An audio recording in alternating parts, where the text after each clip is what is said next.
I'm sure you know what this is, right? Familiar? Uh, so it needs a table. Uh, this is you know what? I'll play it first, and then I'll tell you what it is.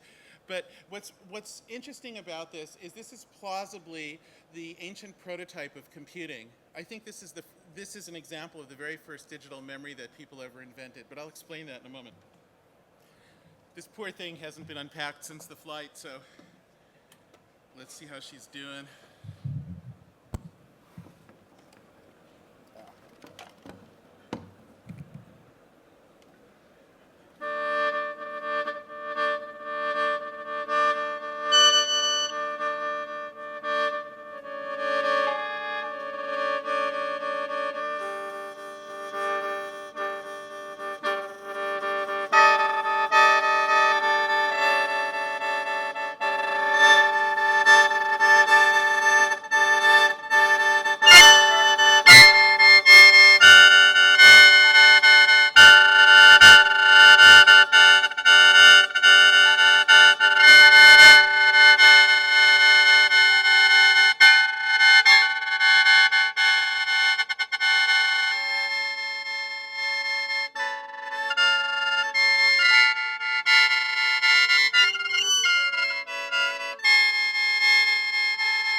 Oh no, it dropped a little piece of itself. Eek. I'll figure it out later. So this thing is an ancient Chinese instrument called a Chung, but this is a 21st century version. The instruments continue to evolve. Usually I bring the very, very most archaic version of this sort of thing, which is called a mouth organ, when I give talks. But what I love about these is that they're very, very ancient. No one knows exactly how old they are. But, you know, we're talking not thousands of years, but maybe over 10,000 years. And what they are is a sequence of pipes that are either active or not. They're a set of similar things in an order that are either on or off. They're binary bits. Now, there are a lot of early examples of numbers. There's cuneiform, and there's the abacus. There are all kinds of things. But a binary system where you have a combination of on or off things in particular points in a row, I think this is the first one. So far as I know, this is the first binary information in human history, long, long before Leibniz. And I just adore them for that. It's also got this wonderful user interface, this wonderful form of expression, which is what I long to be able to rediscover in digital computers today. Now, that comment is essentially a lot of my career with computation. I'd like to describe to you in this talk, I suppose, a melodrama, just to make things very simple. On the one hand, I'd like to describe to you some work with... Actually, this is sort of strange being... I guess the table thing is still... Is the table working? I can stand up. I don't know. It's sort of hard to know what to do. How's this? Anyway, I can... yeah, I'll say it. So... trying to decide. I'm going to describe to you one way of using computers, one way of pushing the boundaries of what computers can do, and I'll use education as my center of interest here, of course. And then I also want to describe to you sort of the bad guy, what I think is sort of a negative way of using computers. And I'd like to, it's oversimplified, it's a melodrama, but sometimes that's helpful. So I'll start with the good one, then I'll go into the bad one. So to talk about the good one, I'm going to describe to you what I view as one of the most exciting frontiers of human cognition, which is the study of avatars. And this story begins about 31 years ago at this point, which is sort of a shocking number to me because I still feel like a foolish kid most of the time. So about that time, I had a little laboratory in Palo Alto, California, and we had built the first virtual reality systems. And they consisted of classical goggles and gloves and sometimes whole body suits, and you would experience yourself inside a made-up world. Even though at that time the technology was astonishingly crude by today's standard, the images we saw didn't even have filled-in colors. They were just line segments. I mean, it was really, really crude. That sense of being immersed was actually more profound and more advanced than probably anyone in this room has experienced, because it's very, very rare to have access to true immersive virtual reality these days. When you do have a chance to experience, I hope you enjoy it as much as we have, because it's really quite a marvelous thing. And it's been the sort of driving vision behind a lot of other technologies. It's sort of a destination point for many of us in the community who make these things.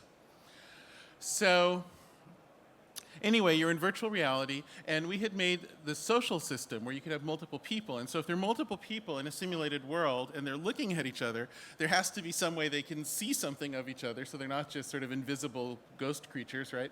So thus we needed the avatar, and that was the birth of the avatar. And of course, the first avatars were as realistic as possible. And given how crude the graphics were at that time, that was not very realistic. And yet, there was a kind of an amazing expressivity. What we uncovered in creating avatars was that there's an interactive subconscious language and body motion between people, where the very subtle ways in which you lock into each other, particularly the way people are sensitive to each other's head motion, is so profound and so vivid and intimate that even if you're just sort of a stick figure, you feel a sense of connection to this other person. You also can't simulate it with algorithms, at least not yet.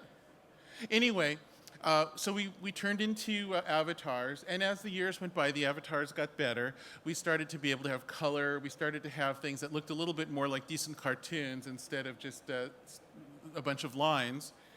And everything was progressing. And then one day, innovation knocked at the door, as it always does, in the form of a mistake. So what happened was there was a bug. And a bug in virtual reality is somewhat more fun than bugs in software usually are. It's very rare for a bug to be fun, which is the great tragedy of computer science. However, in this case, there was a fun bug, which is my arm and my hand became giant. I had this enormous crane, this massive, massive long hand, and I could move it about the sky. And I remember looking at this thing saying, wow, this is cool. And the really cool thing you could do is you could curl your finger, and this enormous fingertip would rush up at you, and then you'd find yourself inside your fingertip, surrounded by this gigantic fleshy sphere. And it was really cool, and it was like the most popular demo for a while in the lab. Anybody who visited would demand to try that. And in those days, my God, did we have a crazy parade of visitors. I mean, it was... oh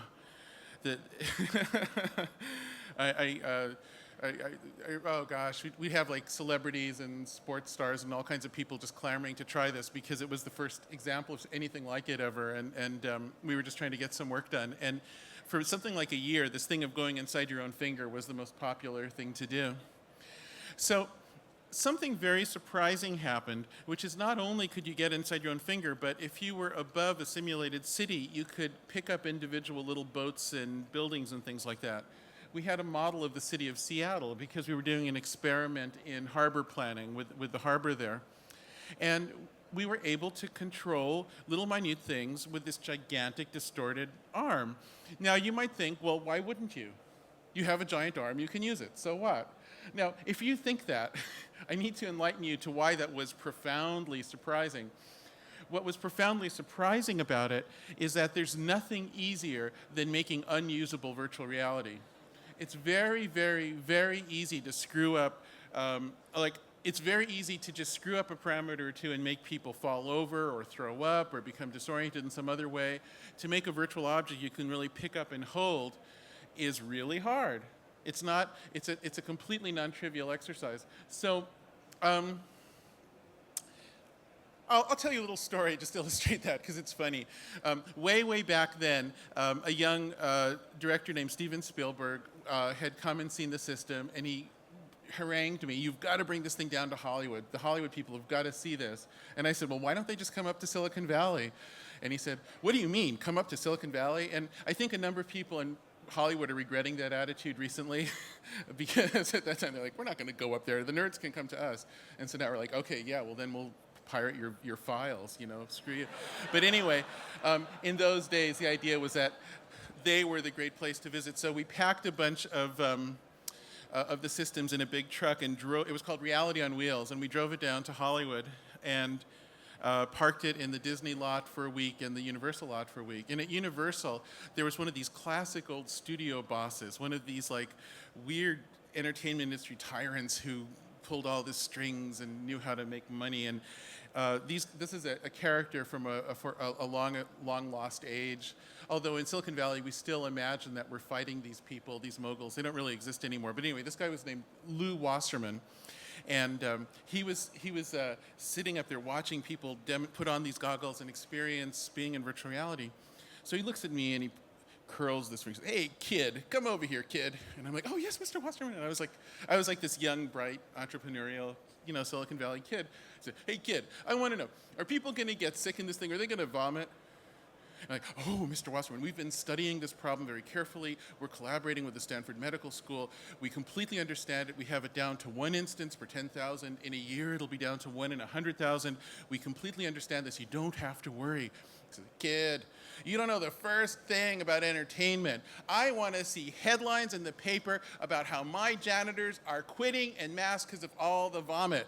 Now, I'll tell you what, you come back here when you know the first thing about entertainment." And I looked at Spielberg and I said, "What? They want us to make people vomit?" The thing is, and what was bizarre about that is that many years later, I worked with the guy again on a movie called Minority Report, where I made up a bunch of the gadgets and scenarios for them and stuff. And in Minority Report, there's this one thing where they use a iris biometric verification thing. And I was saying, "Well, you could get the criminals to steal eyeballs." And he was like, "Oh yeah, and then we're going to have the eyeballs roll down into gutters. There's going to be these horrible gashes." No. And he said, "Remember what Lew Wasserman told you all those years ago?" So I never did learn about the entertainment business, I guess. But vomit seems to be sort of the key idea. Anyway,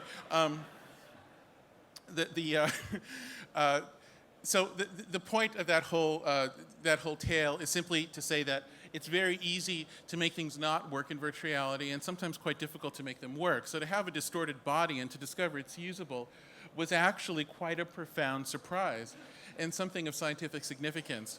So what we started to do is say, this is actually worth investigating. This is not just a novelty. Let's figure out what's going on here. And we started to methodically make all kinds of strange avatars.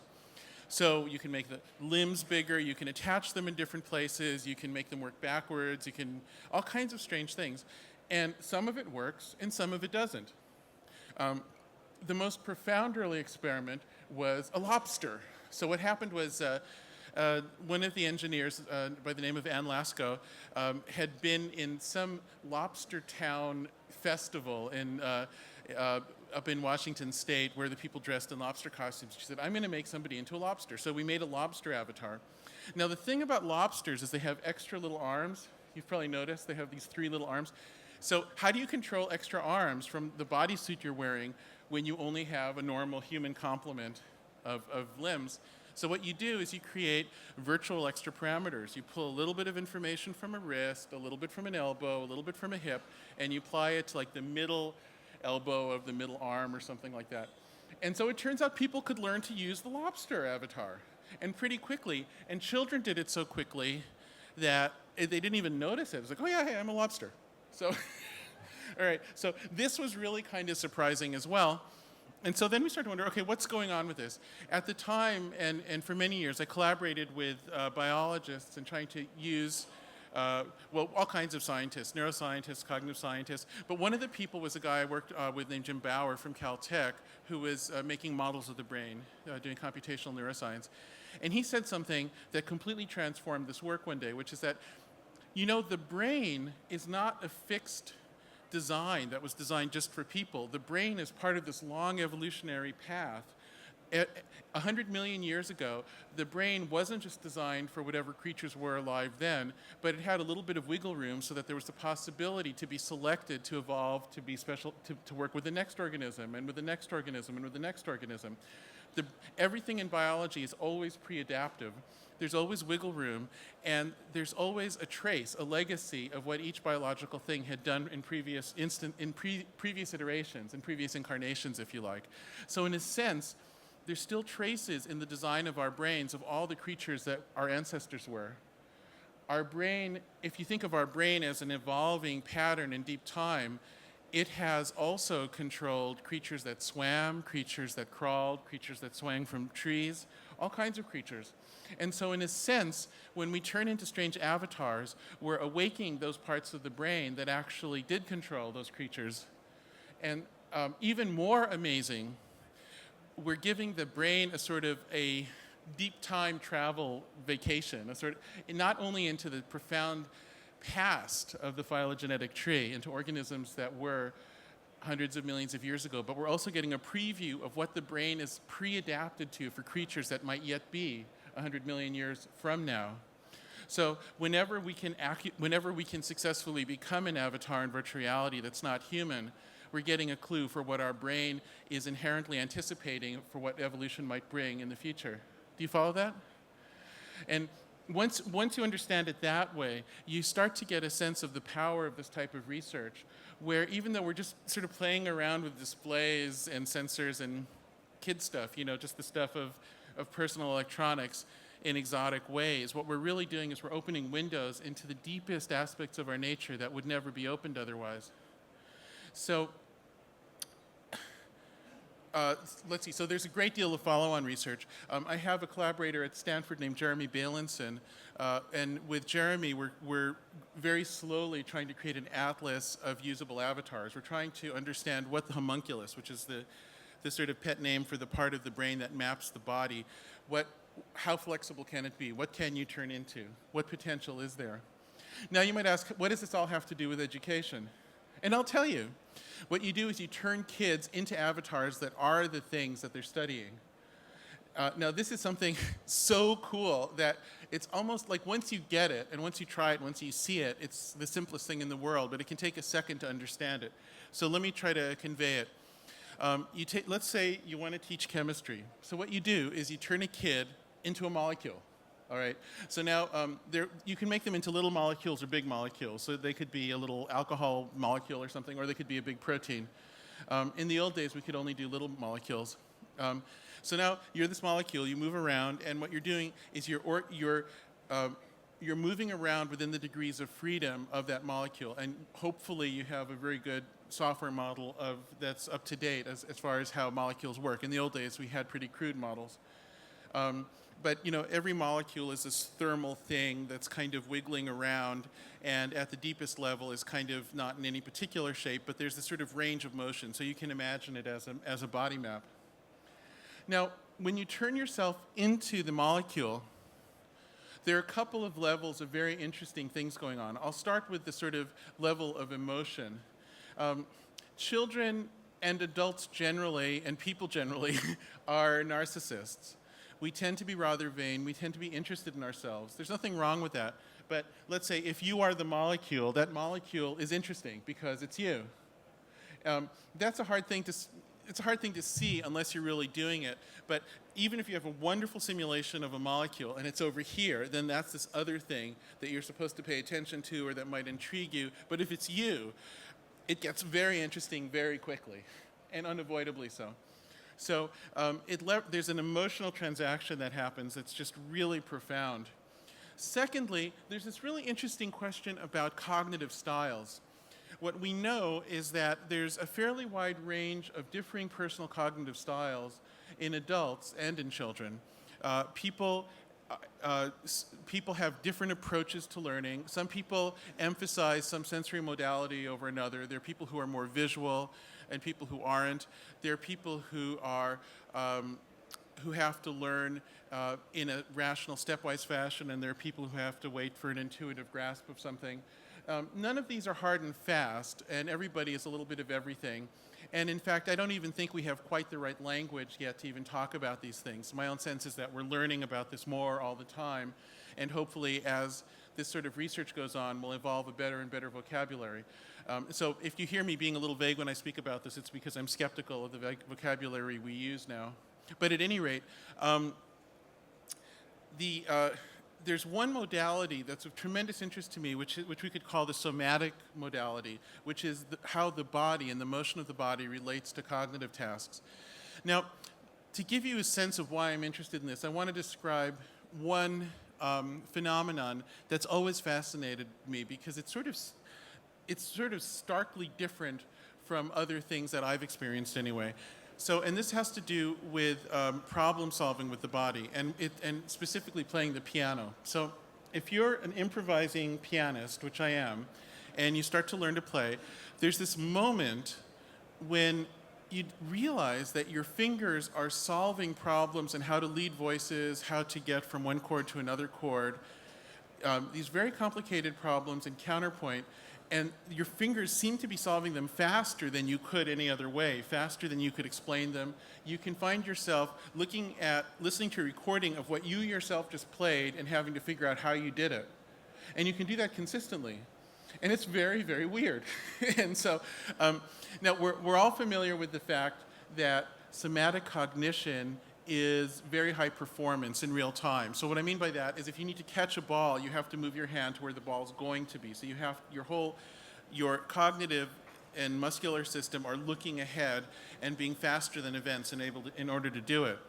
We also know that this can get pretty complicated. For instance, in team sports where there's strategy involved.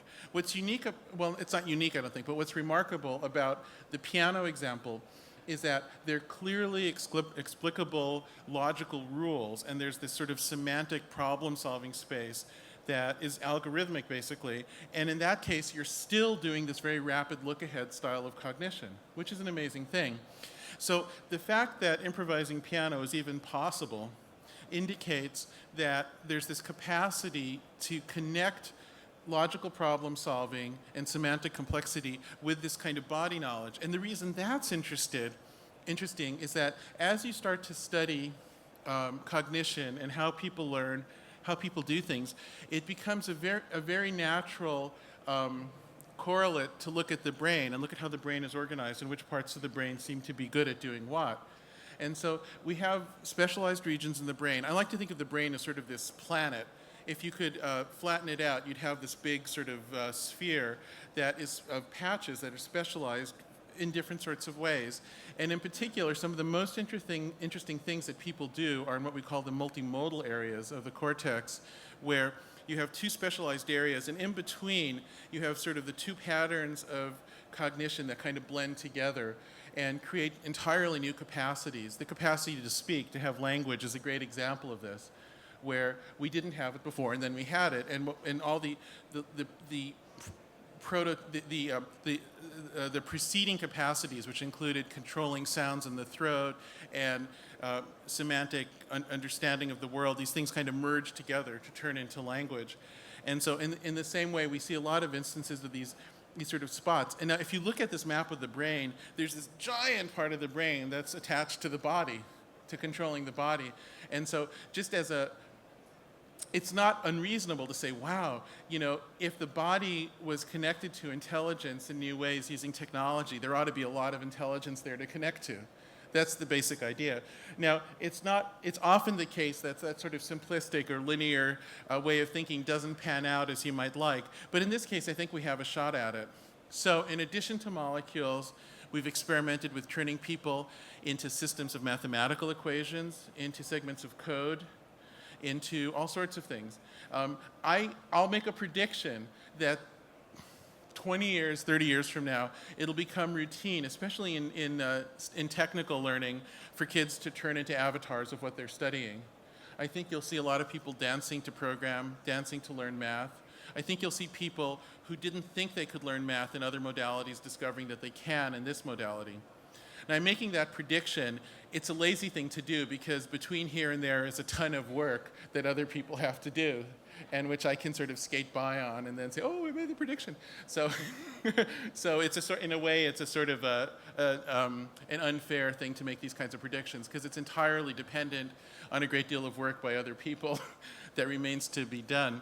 Now, the big impediment to doing this kind of work in the past was the physical instrumentation. We used to have to put people in these bodysuits, and they were terrible to calibrate, especially trying to get a kid to sit around while you calibrate a bodysuit for 20 minutes was almost impossible, sort of a Herculean task.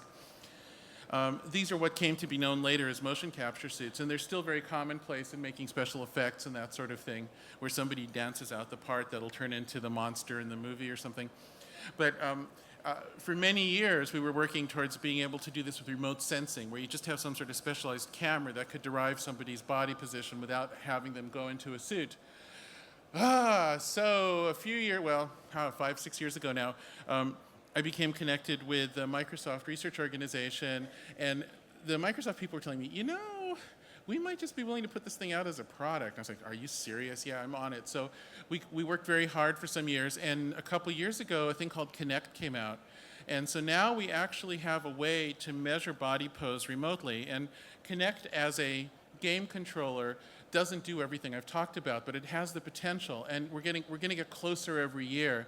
The initial Kinect material is sort of more traditional, where you learn to dance or something, but this is the direction where I hope it'll end up. And the thing about it is it's cheap. I think we have 20 million customers now, something like that. I mean, I'm not exactly sure what the number is, but I mean, it's out there. I'm not sure if it's as big in the UK as it is in the US. Have you heard of it, Kinect? Do you know? Yeah. So anyway, so it's on the way. The tools are there, and the software to access it is readily available. And there's a whole culture of Kinect hacks and all that. So what's really the next step, and I guess I would like to recruit you into considering this, is turning your students into what they're studying. Turn them into triangles, turn them into plants, turn them into all nature of both abstract and physical phenomena, and see what happens. It's not easy to do. You have to the software is non-trivial. It's much harder actually than other stuff. It's hard work. But I hope some of you will find it interesting. Now, so I told you that I'm going to present you a melodrama of the sort of what I think is a good direction and what I think is a bad direction. So this has been my example of what I think is a really cool, good direction. What I think is cool about it, if you analyze what I just talked about, in all the cases, the technology is actually subservient to people. In no case did I say, I will substitute a computer for a person. I'm not going to automate humanity in any of the scenarios I talked about. In no case did I regiment humanity. In no case did I say I will analyze the student and I will quantify them and I will. In no case did I make them less than human, where I said the student is only one little cog in this giant wiki mob thing of some sort. In each case, it's about the individual, and the individual is paramount, and the technology is subservient to that individual, the student. I think that's precisely the right way to use technology. I think you have to be a technology skeptic to love technology properly. You have to hate technology in order to love it. There's nothing else quite like that. I mean, I always tell my students, like, if you're a painter, you can have all kinds of attitudes towards paint. You can love paint, you can hate paint, you can be, I don't know, you can smash up your guitar at the end of the set. You can do all kinds of things. But with technology, you have to hate the computer to use it well. There's no other choice. Any other choice, and you're becoming a fool. You waste your time. That might sound like a rather severe judgment. I want to try to explain to you why I feel that's true. The problem with computer technology is that it's confusing. Everything about it creates reflections of reality that are lesser than reality. Every simulation, the simulated molecule is not as good as a real molecule. It can teach about real molecules, but it never can achieve the real. It can never be a full model. It can never substitute for doing real chemistry. It can only be a channel. It's very easy, however, to design computers so that people forget that everything about computers is denatured. I'll give you one simple example. since I'm working in Microsoft research, I'm going to choose Microsoft stuff to criticize so that I can avoid any issue with conflict of interest. So I'll just trash Microsoft stuff. But it could apply equally well to other companies or all kinds of academic projects. So in Microsoft Word, there's this thing where it decides that, oh, you're trying to make an outline. And then if you decide, actually, I didn't want to make an outline, and then you have to undo it. And then what you do is you learn how to avoid giving it this hint that you want an outline. So what's supposed to be in there is this intelligence that knows what you want. But what actually happens is you have to bend over backwards to support the intelligence, the illusion that it knows what you want. So what always happens is that when a computer is purported to represent a person, it's really the person working double time to support that illusion. Or at the very least, there's no absolute experiment you could perform to decide which interpretation is better. Now, do you all follow that? Okay, and so there's this ambiguity about how much is really in the person and how much is in the computer. Now that becomes critical when computers become so central to our lives. So when people live their social lives through Facebook, there's this tremendous danger that they start to form their lives to sort of be successful on Facebook's terms. And Facebook's terms were invented by some, nerdy kids, the most recent versions of me in Silicon Valley. They don't know anything. I mean, like the idea that Silicon Valley kids are making up what constitutes social interaction for the rest of the world is the most perverse thing that's ever happened. And so that's not that's not to say that you shouldn't use Facebook. I mean, personally, I don't. I think it should be a valid choice. But the thing is, you have to use everything digitally, skeptically, and even antagonistically. And once you've approached it in that negative light, then you can find beautiful uses of it. But you have to go through hating it first. So you know what? I see my time is up, and I suppose that I think we're already running late. So I would love to speak to you for hours. In truth, I would. I would enjoy that. I guess I just want to say, please be sensitive and never, if the moment that you feel too comfortable with a computer program, the moment that you're using a computer program and it gives you this feedback, yeah, you're okay, you just got 1,000 likes, even though you don't know the people and you're not sure why they like you. The moment you get something that makes you feel good but you're not quite sure why, distrust it, discount it. Be forceful in your skepticism, and then you'll discover the reasons to love it after that.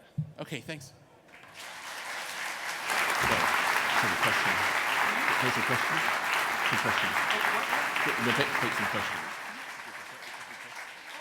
Wait. I guess we have time for questions. I didn't realize that. We're going to just do a short one. I mean, something that occurred to me as you were speaking, and also from reading your book, was this concept of the sort of unintended consequences of technological design, and I think you termed it locking. Yes. And I thought more about that, and particularly in terms of learning.